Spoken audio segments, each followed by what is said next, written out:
Yes study point के इस class में आपका स्वागत है। मैं अमित गुप्ता। आज हम सीखेंगे टैली ERP 9 में अकाउंटिंग बाउचर में ही लेजर बना करके एंट्री करना। अकाउंटिंग बाउचर में ही लेजर बना करके एंट्री करना, ये हमारा प्रैक्टिस सेट तीसरा है, जिसमें हम देखेंगे कि टैली में कंपनी कैसे बनाया जाता है, सेकेंडरी लेजर से लेजर बनाना और अकाउंटिंग बाउचर में contra, payment receive voucher and sales voucher का प्रयोग करना सीखेंगे। इसके लिए मैंने 5 क्वेश्चन ले रखे हुए हैं। प्रैक्टिस सेट में हमारा 5 क्वेश्चन है।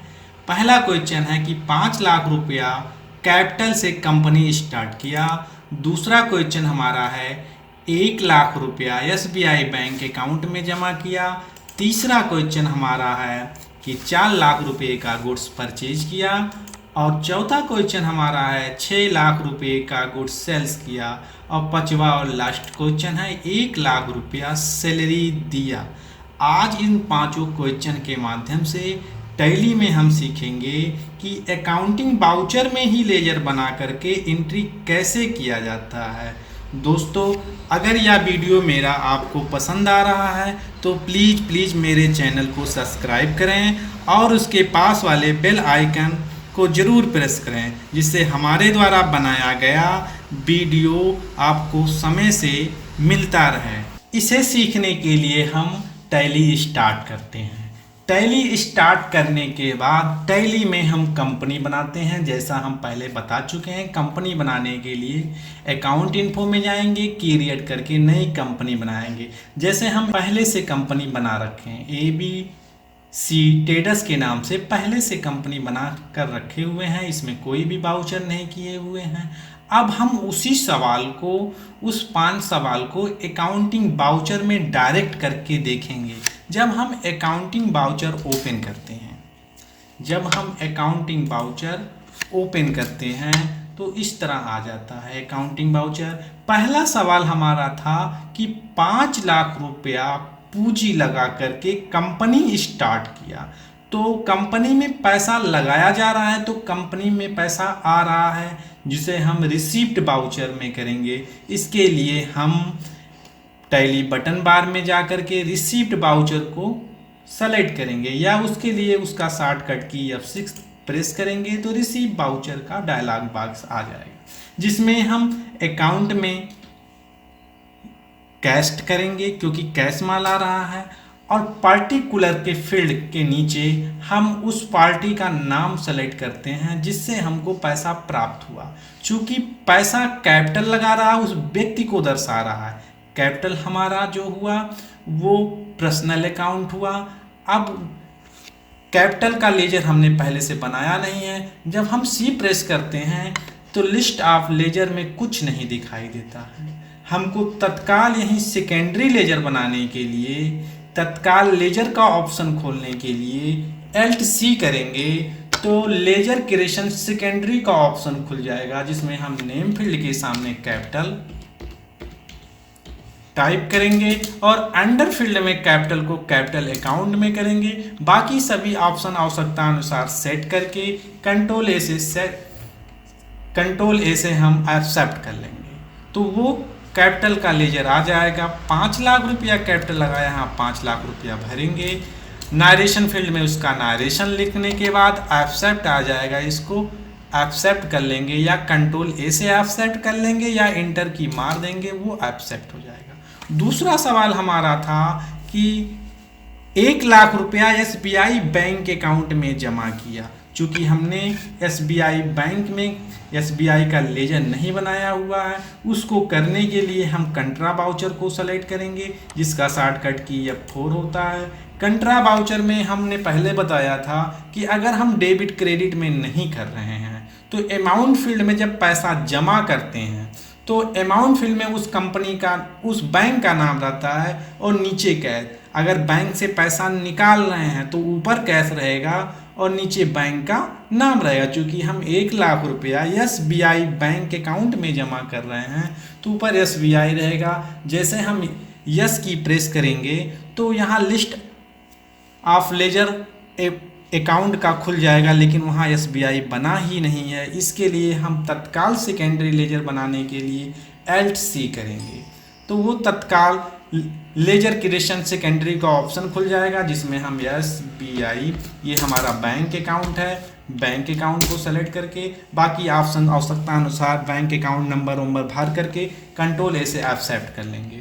इसके बाद नीचे कैश का लेजर डिफ़ॉल्ट रहता है, जो बनाना नहीं पड़ता है, पहले से ही बना रहता है। हमने पहले बताया था कि 2 लेजर प्रॉफिट एंड लॉस का और कैश का पहले से बना रहता है, जिसको हमको बनाने की ज़रूरत नहीं पड़ती है। 1 लाख रुपया एसबीआई बैंक अकाउंट में जमा किया, नीचे हमने पर्टिकुलर में कैश किया और यहाँ 1 लाख रुपया भर दिया। इसके बाद जब हम आगे बढ़ेंगे तो हम जब बैंक में पैसा जमा करते हैं तो नोटों की संख्या हमसे पूछा जाता है। यहाँ हमने 2000 का 50 नोट करके एक्सेप्ट कर लिया। इसके बाद माल परचेज कर रहे हैं, F9 में हम जाएंगे। F9 की को जैसे ही प्रेस करेंगे इस तरह आ जाएगा। जब इस तरह आ जाए तो हमने पहले बताया था अगर हमको CRDR में इसको करना है तो कंट्रोल V दबा देते हैं, तो यह यस बाउचर हो जाता है। यस बाउचर का यहाँ पर ऑप्शन रहता है। और अगर हम यस इनवॉइस मोड पे करना चाहते हैं तो वही कंट्रोल वी फिर से दबा देंगे। यहाँ पर देखिए वी के नीचे 2 बार अंडरलाइन है। 2 बार अंडरलाइन का मतलब होता है कंट्रोल के साथ उसको प्रेस करना। 1 बार अंडरलाइन का मतलब होता है कि एल्ट के साथ प्रेस करना। तो हम कंट्रोल वी के करेंगे तो ये इनवॉइस मोड पर आ जाएगा। जब ये आ जाएगा पार्टी अकाउंट में हम कैश माल परचेज कर रहे हैं, ऊपर कैश रहेगा। ये सारा ऑप्शन इंटर मारते हुए चले जाएंगे। आगे इसका हम डिटेल में आपको समझाएंगे। सप्लायर नाम उम का डिटेल्स भरना होता है। यहाँ पे पर्टिकुलर में जाएंगे तो हम माल परचेज कर रहे हैं, चूँकि परचेज का लेजर पहले से बनाए नहीं है। तत्काल परचेज का लेजर बनाने के लिए LC करेंगे और यहाँ पे परचेज टाइप करेंगे। परचेज को हम परचेज अकाउंट में रखते हैं। बाकी सभी ऑप्शन आवश्यकतानुसार सेव करके सेलेक्ट करके कंट्रोल ए से एक्सेप्ट कर लेंगे। तो ये परचेज का यहाँ आ जाएगा। 4 लाख रुपए का माल परचेज कर रहा है। 4 लाख रुपया डालने के बाद कंट्रोल ए से इसको भी एक्सेप्ट कर लेंगे। फिर चौथा क्वेश्चन हमारा था कि हमने 6 लाख का माल बेचा। माल को सेल्स कर रहे हैं, जिसके लिए सेल्स बाउचर, जिसका शॉर्टकट की F8 होता है। जब F8 पे क्लिक करेंगे तो इस तरह आ जाएगा। रेफरेंस नंबर में हम माल का रेफरेंस नंबर टाइप करते हैं। जैसे हमने माल पहला बेच रहे हैं तो यहाँ रेफरेंस नंबर 01 डाल दिए। पार्टी अकाउंट नेम में कैश करेंगे, इंटर मारते हुए चले जाएंगे। ये पूरा डिटेल्स हम आगे एक वीडियो बना के बताएंगे। यहाँ पे सेल्स का लेजर नहीं बना हुआ, LC कर देंगे और यहाँ पे सेल्स का लेजर सेकेंडरी सेल्स का लेजर बना लेंगे। सेल्स को सेल्स अकाउंट में करेंगे और कंट्रोल ए से एक्सेप्ट कर लेंगे। 6 लाख का माल बेच रहा है। 6 लाख यहाँ भरने के बाद इसको हम सेव कर लेंगे। फिर क्या रहा है, सैलरी पेमेंट कर रहा है। तो पेमेंट कर रहा है, उसके लिए पेमेंट बाउचर, जिसका शॉर्टकट की F5 होता है। F5 में जब हम जाएंगे, हमने बताया था कि रिसीप्ट और पेमेंट में हमेशा ऊपर कैश रहता है। जब हम सिंगल मोड एंट्री का प्रयोग करते हैं तो हमेशा हमेशा रिसीप्ट और पेमेंट में ऊपर कैश रहता है, और जिसको हम ले रहे हैं, जिससे पैसा ले रहे हैं, दे रहे हैं, उसका नाम पर्टिकुलर फील्ड में रहता है।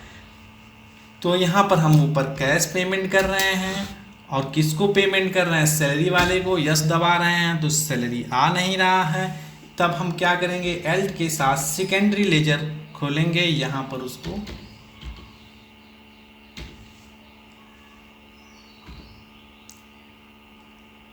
सैलरी का लेजर बना करके, सैलरी हमारे लिए डायरेक्ट एक्सपेंसेज में भी कर सकते हैं, इनडायरेक्ट में भी कर सकते हैं। हमने डायरेक्ट करके कंट्रोल लेकर के सेव कर लिया। सेव करने के बाद 1 लाख रुपया हमने यहाँ पर उस सैलरी दिया हुआ है, सैलरी दे सकते हैं। दोस्तों, टैली में जो हम काम करते हैं, किसी भी कंपनी में जब हम काम करते हैं तो हमारा मकसद क्या होता है, उस कंपनी का पूरा लेखा जोखा का रिकॉर्ड रखना, जो आवश्यकता अनुसार हम बैलेंस शीट के रूप में या प्रॉफिट एंड लॉस के रूप में देख सकते हैं। बैलेंस शीट क्या होता है, उस कंपनी का स्थिति विवरण होता है। बैलेंस शीट को खोलने के लिए हम अकाउंट इन्फो में जाएंगे। रिपोर्ट में पहला ऑप्शन बैलेंस शीट है। बैलेंस शीट पे क्लिक करके एल्ट के साथ F1 दबाएंगे तो वो डिटेल्स में दिखाएगा। ये लायबिलिटी साइड होता है, ये एसेट साइड होता है। ये हमको बता रहा है पैसे कहाँ से आए, सोर्सेज ऑफ फंड और एप्लीकेशन ऑफ फंड, पैसे कहाँ गए। जो ABC ट्रेडर्स कंपनी है उसमें पैसे कहाँ से आए, तो ये बता रहा है 1 लाख रुपया कैपिटल से आया हुआ है और 5 लाख रुपया कैपिटल से आया हुआ है, 1 लाख रुपया प्रॉफिट से आया। ये इसका पूरा टोटल अमाउंट 6 लाख हुआ। पैसे गए कहाँ, सोर्सेज ऑफ फंड और एप्लीकेशन ऑफ फंड। ये सोर्सेज ऑफ फंड था, ये एप्लीकेशन ऑफ फंड। पैसे कहाँ गए, तो कह रहा कैश इन हैंड 5 लाख रुपया है और बैंक अकाउंट में 1 लाख रुपया है। अगर हमको ये देखना है कि प्रॉफिट 1 लाख कैसे आया, तो प्रॉफिट एंड लॉस अकाउंट पे जा करके इंटर की प्रेस करेंगे। इसको डिटेल्स में देखने के लिए Alt F1 करेंगे तो प्रॉफिट एंड लॉस का अमाउंट प्रॉफिट एंड लॉस का डायलॉग बॉक्स खुल जाएगा, जिसमें हम पर्टिकुलर में देखेंगे। एक तरफ डेबिट साइड होता है, ये क्रेडिट साइड होता है। इसमें परचेज बता रहा है हमने 4 लाख का किया हुआ है, 6 लाख का बेचा हुआ है। जिसमें हमारा खर्चे में एक ही खर्चा है, सैलरी 1 लाख रुपए का, यानी हमने 6 लाख का बेचा और हमारा 4 लाख का माल था, 2 लाख रुपया प्रॉफिट। उस 2 लाख रुपया प्रॉफिट में से डायरेक्ट एक्सपेंसेस 1 लाख रुपया था, तो हमारा ग्रास प्रॉफिट 1 लाख रुपया बचा। चूंकि इनडायरेक्ट एक्सपेंसेस इसमें नहीं है, इनडायरेक्ट एक्सपेंसेज नहीं है, तो यही ग्रॉस प्रॉफिट हमारा नेट प्रॉफिट दिखा रहा है।